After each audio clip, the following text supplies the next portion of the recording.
Another food trip day na naman tayo. Mahilig ka ba sa naglalakihang burger? Tapos hindi tinipid sa sangkap? Tapos yung pati kagaya ng mga sikat na burger stand sa mall? Very affordable at hindi masakit sa bulsa. Tara, samahan nyo ako sa experience na to. Panalo nga itong na-discover ko. Street style burger na grill. Hindi siya fried ha. At talaga nga malinamnam. Kagandahan nga sa grill, talaga may smoky flavor. Dati na nga sila nagka-trending at sumikat. Napuntahan na nga sila ng iba't ibang mga vloggers. Isa nga sila sa mga pioneer dito sa May Tayuman Street. Kaya nga naman sila pinipilahan ay talaga nagsasarapan ng kanilang mga pagkain. Yung quality nga ng burger nila ay talagang napaka-solid. Hindi mo nga akalain na street style burger nga ito. Itsura pa lang ay talagang pang premium quality na.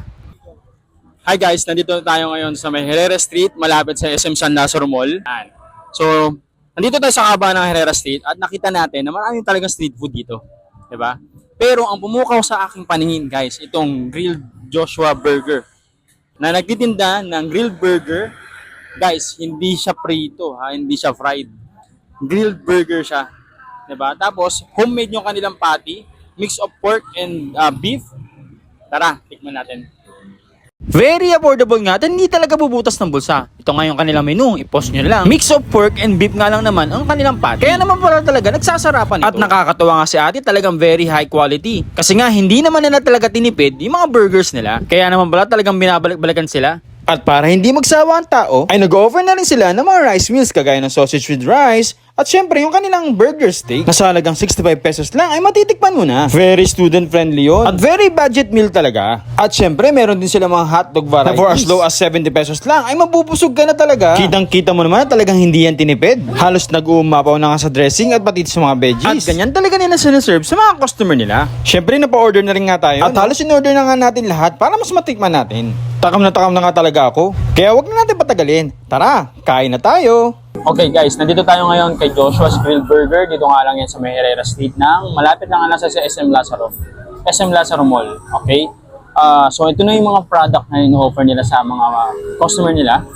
So meron tayo ditong sausage with rice. Meron ditong barbecue burger, cheeseburger, double cheeseburger, may cheesy beef burger, cheesy beef hotdog, double cheeseburger nila.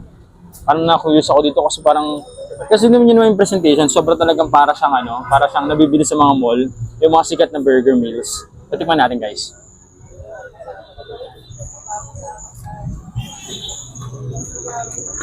Wow, ang laki! Tikman natin guys ha.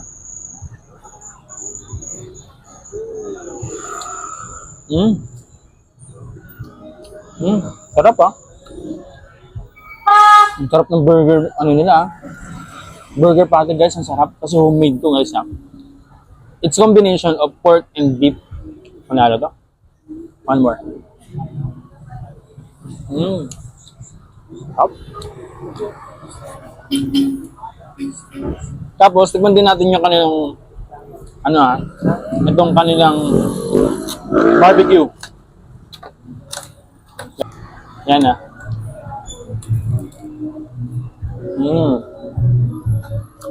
Solid panalo. Solid to. Guys, tayuin nyo na tong Joshua's Beef Burger, Grill Burger nila ha. Sobrang panalo dito guys. Panalo. Yung kanilang sausage na merong rice. Bagong-bago to sa menu nila para daw hindi magsawa yung mga tao. Tikman naman natin.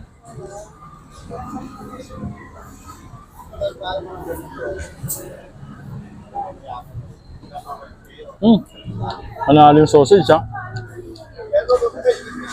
Tingnan natin na may rice guys.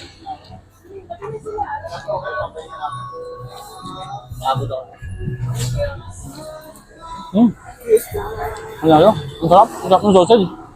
Guys, gawin nyo na itong Joshua's Grilled Burger ha. Promise hindi kayo magsisisi.